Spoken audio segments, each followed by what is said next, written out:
This is the 5th video for application of forces, and in this final video we're just going to bring in friction into the work we did on connected particles and pulleys with inclined planes. Okay, so remember, when you have connected particles, because they're connected by an inextensible string, the two particles will move at the same rate, but in different directions. Okay, and we are just going to bring in some frictioned surfaces, so we could have a horizontal surface or a slope. Okay, so let's have a look at this first question. So it says two particles, P and Q, of masses 5 and 10 respectively, are connected by a light inextensible string. Remember, that means that they're going to accelerate at the same rate. The string passes over a small smooth pulley. Remember what that means. That means that tension on either side of the pulley, the tension in the string on either side of the pulley will be the same. Okay, and that pulley is at the top of the slope. P rests on the inclined plane and Q hangs at the edge of the plane with the string vertical and taut. So there's no slack in the string. So the minute it's let go, it will move. The plane is inclined to the horizontal at an angle alpha, and tan alpha is 3/4. We've seen that before. We saw that in the previous video. Okay, and we're also told the coefficient of friction between P and the plane is 0.2. And the system is released from rest. Okay, and we just need to find, first of all, the acceleration. So, as with all these diagrams, we're going to first of all put our forces on. So I'm just going to zoom in on the diagram and put the forces on. So I'm going to start with Q. So we've got the tension in the string going up, and we've got the weight, 10G, coming down. And of course, when that lets go, it's going to move downwards because, of course, this is heavier. Now, we're now going to do the ones on P. So we've got tension in the string, we've got our normal reaction.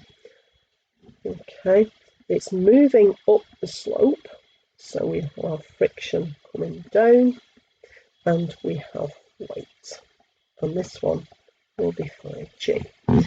And you can see what we're going to do. We're going to be resolving the weight. So down and across. This, of course, is alpha. So this is 5G cos alpha and 5G sin alpha. But again, I'm just going to zoom back again. We were told that tan alpha was 3/4. Okay, so as in the last video, little right angle triangle, very, very quick. Remember, tan is opposite, 3/4, opposite over adjacent, so therefore the hypotenuse will be 5. Okay, right, and that then tells us that sin alpha will be 3/5 and cos alpha will be 4/5, because it's opposite over hypotenuse and adjacent over hypotenuse. Right, okay, so we're going to just start. I'm going to start with the easy one. I'm going to start with Q. So Q, remember, is the 10 kilogram mass. So that's accelerating downwards. So it's going in this direction. So we're going to use Newton's second law, F equals ma. So the force that's going with the acceleration is 10G. The force that's opposing it is minus T, and that equals 10A. And remember what that is. That is the equation of motion for Q. Okay, so you can rearrange that if you want to. T equals 10G minus 10A. It's completely up to you. I'm just going to put that in a red box. That might be quite useful. Right, now we're going to look at the 5 kilogram. Okay, so this is P. This is P. And I am going to use First of all, I'm going to do the perpendicular to the slope. Now, perpendicular, we're in equilibrium. So therefore, R will equal 5g cos alpha. We know that cos alpha is 4/5. 4/5 of 5 is 4. So R equals 4g. Okay. If you want, R is 39.2 newtons. Now, because we're moving, we know that friction equals UR. So therefore, friction equals 0.2 times 39.2. So the frictional force is 7.84. Okay. Now we're going to look going up the slope. We're going to do Newton's second law going up the slope for P. So up the slope. Okay, and again using F equals ma. So if you look, there's one force going up the slope, which is T, and there are two trying to pull it backwards. So therefore T minus friction minus 5g sine alpha equals 5. Okay, now we know what friction is, we know what sine alpha is, we can put those in. So we've got T minus 7.84, sine alpha is 3/5, so this is minus 3g equals 5a. Okay, and then it's completely up to you at this point. Okay, you can then put in what you know about T from here, this first bit. So therefore, 10g minus 10a minus 7.84, minus 3 times 9.8 equals 5a. And then if you rearrange all of that, okay, you end up with 60.76 equals 15a. Therefore, A is 4.0507.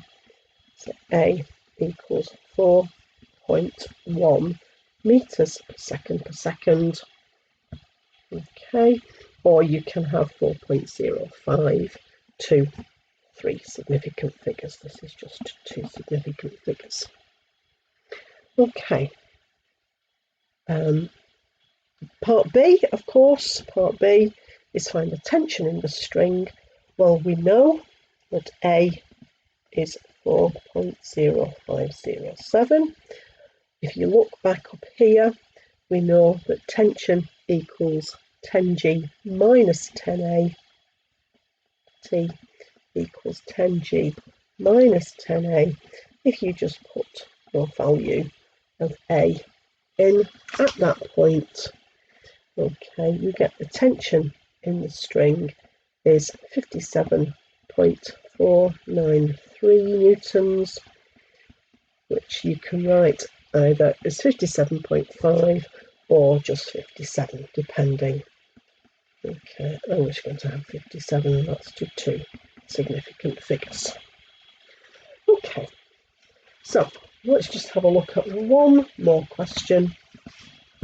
Okay, so it says, one end of a light and extensible string is attached to a block of mass 2 kilograms. Okay, the block A is held at rest on a smooth fixed plane. So in this one, we haven't got any friction. It's inclined at 30 degrees, so we don't need to use our exact angles work.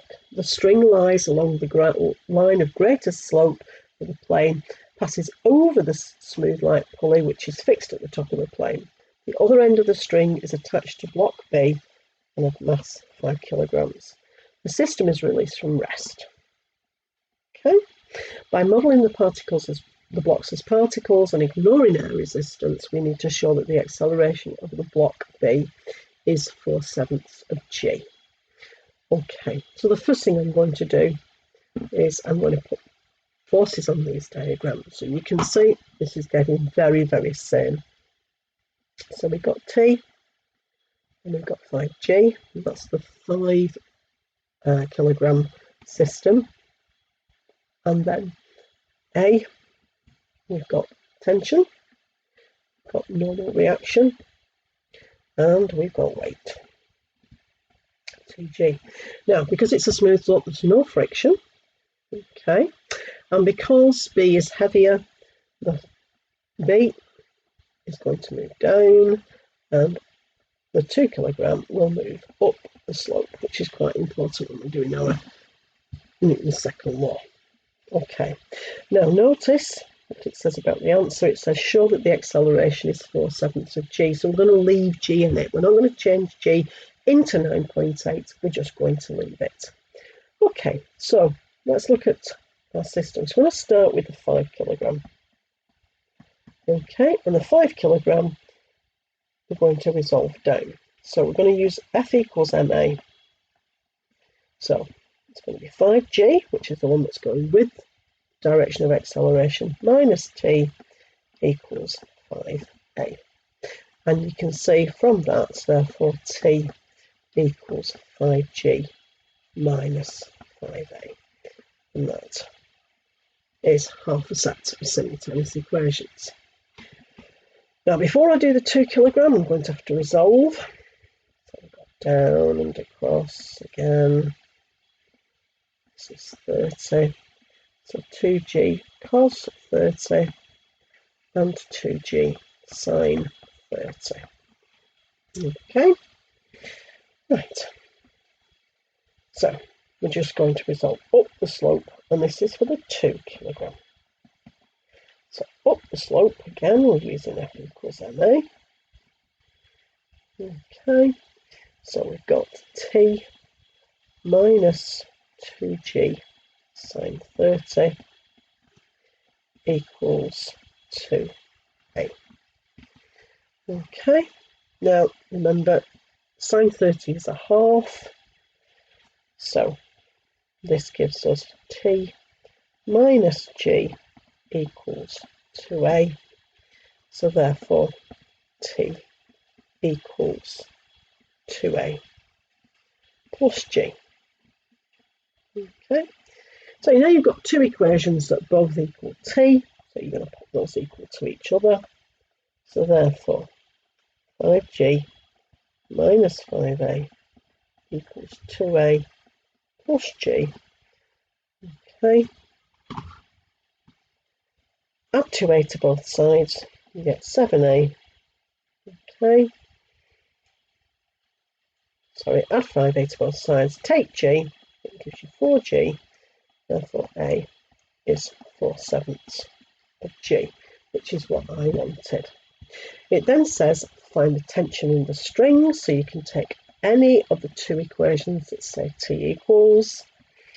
Okay, I'm going to take T equals 2A plus G, so therefore T equals 2, what's the 4/7 of G plus G, so T equals 15/7 of G, which is 21 newtons.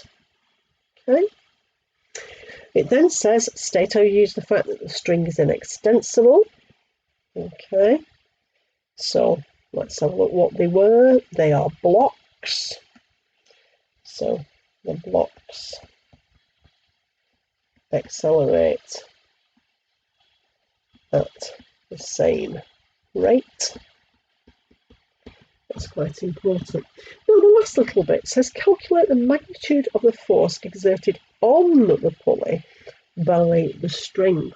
Now what the string is doing to the pulley, it's pulling down on it. Okay, so what we're going to use is we're actually going to use Newton's third law that every action has an equal and opposite reaction. I'm just going to draw a little diagram at the side here, and I'm going to turn the pulley on its side. So there's the pulley. So you've got a string and a string here. And I'll just force those up in a minute. Okay, so